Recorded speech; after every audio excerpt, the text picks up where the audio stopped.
বন্ধুরা, এক শ্রেণীর সরকারি কর্মচারী এবং শিক্ষক শিক্ষিকা বলে বেড়াচ্ছেন সরকার ডিএ দেবে না, আক্ষেপ করে বলছে কিচ্ছুতেই দেবে না ডিএ সরকার। কেন দেবে না?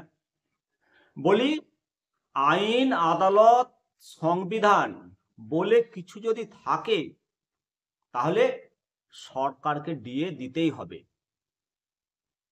লক্ষ্য করলে দেখবেন মূল্য সূচক মেনে কেন্দ্রীয় সরকার যে হারে এবং নির্দিষ্ট সময় থেকে মহার্ঘ ভাতা ঘোষণা করে থাকেন, সাধারণত রাজ্যগুলোও সেই পথ অনুসরণ করে থাকে। বিগত বেতন কমিশনের সুপারিশে সেটা উল্লেখ রয়েছে। আমাদের পশ্চিমবঙ্গের ষষ্ঠ বেতন কমিশনের রিপোর্টেও তার নাকি উল্লেখ রয়েছে, কিন্তু সরকার সেই রিপোর্ট কিছুতেই প্রকাশ করছে না। এবং যতগুলো ডিএ ঘোষণা হয়েছে সবগুলোই আমাদের রাজ্যের মুখ্যমন্ত্রী ঘোষণা করেছে। সরকারি কর্মচারীরা বলছেন যে ইচ্ছা এবং মর্জির ওপর ডিএ ঘোষণা করছেন। সরকারের কাছে আমাদের দাবি, আইন এবং অধিকার মেনে ডিএ দিতে হবে। এই আইন এবং অধিকার নিয়ে যে ডিএ দাবি এবং সরকারি কর্মচারীরা যে বলে বেড়াচ্ছেন ডিএ দেবে না সরকার, এই নিয়ে আজকে বিশেষ প্রতিবেদনে আপনাদেরকে বিশেষ রিপোর্ট তুলে ধরব। একাধিক প্রতিবেদনে যে সমস্ত রিপোর্ট উঠে এসেছে বন্ধুরা, সমস্তটাই আপনাদের সঙ্গে আমি শেয়ার করব। আমি শিবরাম সরকার, নিম তিতা দর্শন আপনারা দেখছেন। পুরো প্রতিবেদনটার সঙ্গে থাকুন। প্রথমেই বলি যে বছর ঘুরতে চলল, ডিএর ঘোষণা করেনি নতুন বছরের জন্য রাজ্যের মুখ্যমন্ত্রী। এর মাঝখানেই কনফেডারেশন অফ স্টেট গভর্নমেন্ট এমপ্লয়িজের সাধারণ সম্পাদক মাননীয় মলয় মুখোপাধ্যায় উনি জানিয়েছেন, উনি বলেছেন, মন্তব্য করেছেন যে এক শ্রেণীর কর্মীরা ডিএ দেবে না সরকার, এটা বলে বেড়াচ্ছেন। এবং মলয়বাবু বক্তব্য যে এক শ্রেণীর কর্মীরা ডিএ দেবে না কিছুতেই, সরকার বলে বেড়াচ্ছে। বলি, আইন আদালত সংবিধান যদি থাকে সরকারকে ডিএ দিতেই হবে।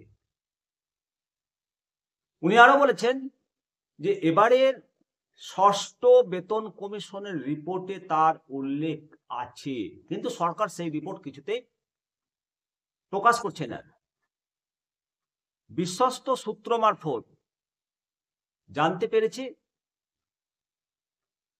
ফলে যা ডিএ বাড়ছে সেটা ইচ্ছা মর্জির ওপর বাড়ছে, কিন্তু সেটা হওয়ার কথা ছিল না। 2011 সালে যখন নতুন সরকার ক্ষমতায় আসে, নির্বাচনী ইস্তাহারে বলা হয়েছিল ক্ষমতায় এলে সরকারি কর্মচারীদের দীর্ঘদিন ধরে বামের যে বঞ্চনা, বাম সরকারের যে বঞ্চনা দিয়ে নিয়ে তার আশু সমাধান করা হবে।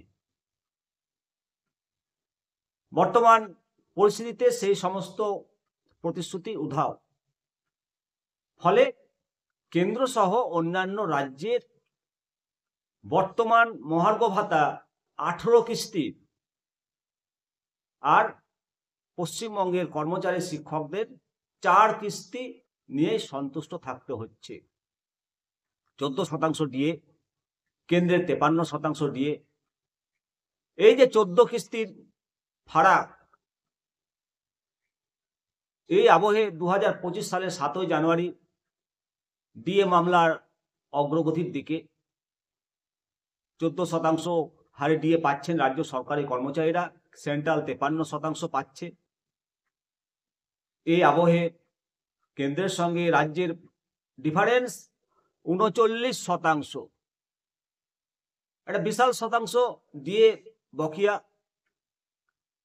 ডিএ আন্দোলনকারীদের দাবি যে অবিলম্বে এই প্রাপ্য 39% ডিএ মিটিয়ে দিতে হবে সরকারকে। এখন দেখা যাক, সামনে সুপ্রিম কোর্টের শুনানি রয়েছে, আবার নতুন বৎসর, নতুন অর্থ বৎসর, 26-এ ভোট, সবকিছু মিলিয়ে বন্ধুরা ডিএ নিয়ে বিশাল কিছু সুখবর আসবে কিনা তা সময় বলবে। তবে সরকারি কর্মচারীদের ডিএ মামলা নিয়ে যে পদক্ষেপ, সংগ্রামী যৌথ মঞ্চের ডিএ মামলা নিয়ে যে পদক্ষেপ, তা কর্মচারীদের দিশা দেখাবে। সঙ্গে সমস্ত শিক্ষক, সমস্ত স্তরের কর্মচারীদেরকে দিশা দেখাচ্ছে। বলতেই হয়, যতটুকু ডিএ পাওয়া গেছে এতে সংগ্রামী যৌথ মঞ্চের একটা বড় অবদান রয়েছে। সম্প্রতি তারা ডিএ নিয়ে আন্দোলন করলেন। এদের আন্দোলনের ফলে আমরা যারা গ্রাম বাংলায় কর্মরত তারা কিন্তু সেই সুফলটা ভোগ করি। তাই সমস্ত সরকারি কর্মচারী এবং শিক্ষক শিক্ষিকাগণ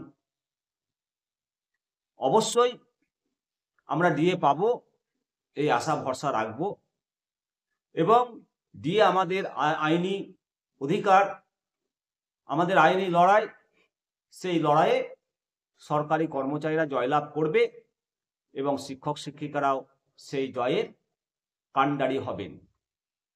অবশ্যই আপনারা আপনাদের মতামত জানাবেন। ডিএ সংক্রান্ত আপডেট নিয়ে আপনাদের সামনে হাজির হব। তবে যেটুকুটা আপনাদেরকে জানালাম যে ষষ্ঠ বেতন কমিশনে ডিএ কিন্তু উল্লেখ আছে। সেই রিপোর্ট প্রকাশ হলেই সমস্ত কিছু জানতে পারা যাবে। এখন সময় বলবে কবে প্রকাশ হবে, সেই অপেক্ষায় রইলাম। আপনাদের সঙ্গে আবার পরবর্তী প্রতিবেদনে আবার নতুন আপডেট নিয়ে হাজির হব। ভালো থাকুন, সুস্থ থাকুন, নিয়মিত দেখতে থাকুন নিমতিতা দর্শন। নমস্কার।